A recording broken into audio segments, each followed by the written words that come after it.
Yes, my people, I'd like we discuss about post-harvest activities and what is needed and what are the post-harvest activities and how should we carry out post-harvest activities. Now, what is post-harvest activities? This is activities that is carried out after you have harvested your product in the farm.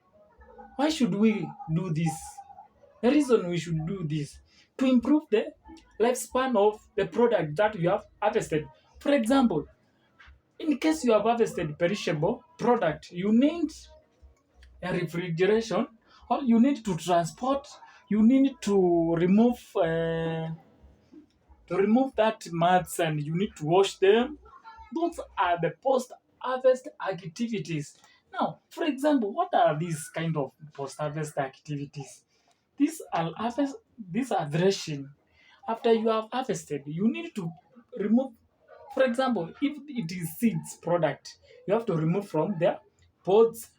You need to thresh to remove the pods from seeds to separate. You need to transport, hmm, to carry from the farm to storage. That is post-harvest activities. You need to dry.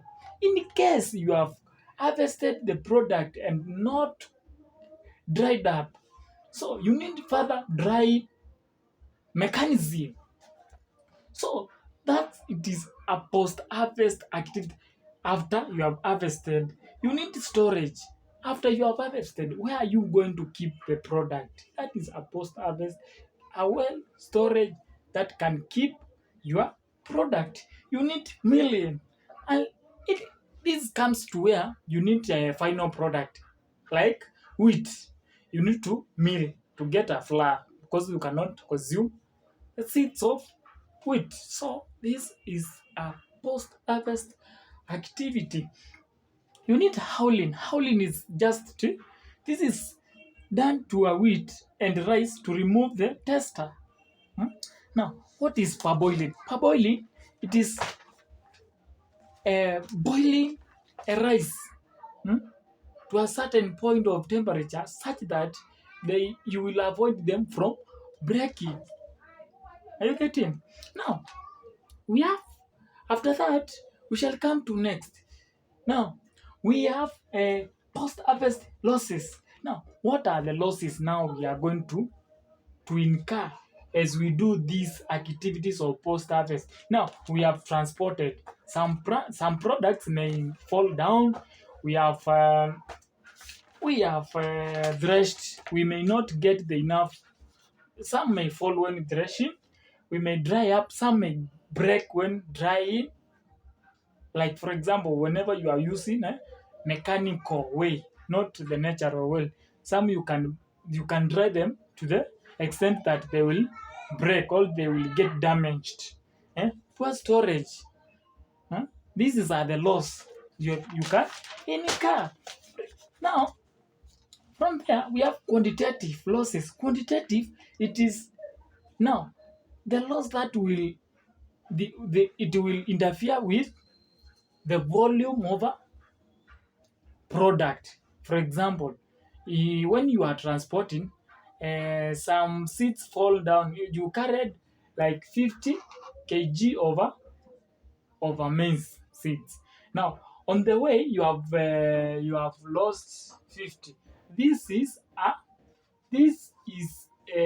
quantitative because you have interfered with quantity. Yes, quality. Quality is there. Now, the quality is it is the loss of nutrients. More so when you are drying. When you are drying, you may dry up such you can kill the oil content in a groundnut, for example, the nutrients in a seed. You can interfere when you doing drying. So, causes of post-harvest losses. These are the causes. There is weather. There is how hailstorm weather. It is. Drying post-harvest, maturity will slow down. During during during sorry during each year During post-harvest, maturity will slow down. The drying rate of moisture gains in the field and it creates favorable condition for growth of microorganisms. Like for example, when there is cold season, eh, maturity will prolong. That is a loss. Huh? There is hailstorm. Hailstorm, this is heavy rain. It will interfere. They will come to, some will sprout or all will make the seeds to fall down like beans. They have matured. You cannot harvest because of heavy rain. So they will tend to germinate on their pods. That is loss. There is birds. Birds, they are very, but you can control using a scarecrow. That is fungal. Fungal is brought in more so whenever there is an outbreak of diseases. This is kind of loss. There is insects. Insects, these are the attacks. Insects, they attack diseases that attacks in the farm. These are the losses you can incur in the farm. Or whenever you have stored, you will find that you carried the pest in your storage, or whenever you are doing, you interfere with product. There is rodents. These are big animals that will interfere with your product. Mm. Now, what are the after that? We have a grain drying theory. More so, in this theory, we are coming to discuss because the natural sun or the natural heat cannot make the seed product to dry up to the its hmm, to its moisture content that is required. So you need a mechanism. You need a mechanism that will make our products to reach to their moisture content. Now, our theme is how can we dry our product to their moisture content. Now we have come to this. We have to. hmm, We shall see. Now, assume this is the product. This is our product that we are drying using. We are come to discuss our mechanism that we are using. Now, you will get that my grain is constant moving as the heat is increasing. Now it is increasing as the temperature of air is increasing. Now it is on the constant rate. Why? Because now it is getting it is getting it to reach to that point of temperature such that it will now lose that moisture content. This is the critical point. Critical point is the point now the grain is now losing water all moist to the atmosphere or to the surrounding.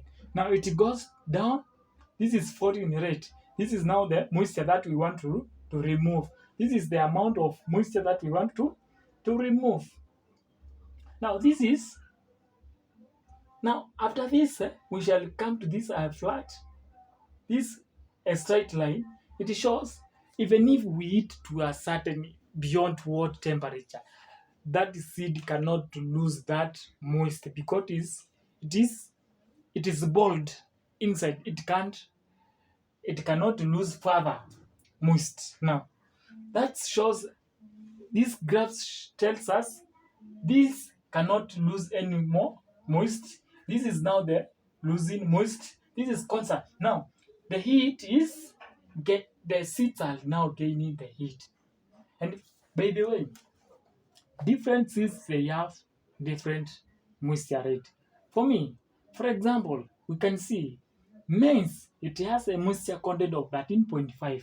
So for maize, it will fall somewhere here. Now wheat, it is 13.5%. Sorghum, it is 13.5%. Millet, it is 16%. Why? Millet, it has high protein content. So, and protein is all like a moist part. Eh? And paddy rice, it is 15%. Normal rice, it has 13%. A moisture content, it should have a moisture content of 13. Beans, 15%, groundnuts 17%. Now, when we put this into this, we shall see now. After now, we assume now you harvested the maize when it was 25% moisture content. It will behave like this: 25. Now assume it is here. 25. It will come to a point. Now it will lose up to it. It reaches to 13.5%.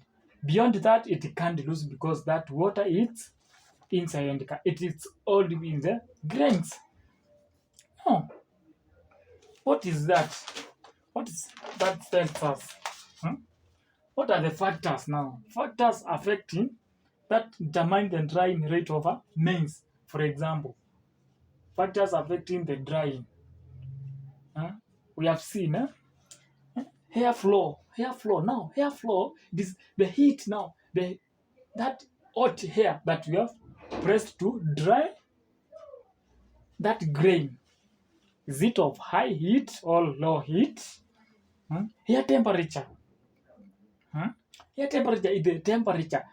The velocity, we have seen, first we have said the velocity of high speed. Is it of high speed or low speed? If it is of high speed, the grain will lose moist with high speed. High temperature.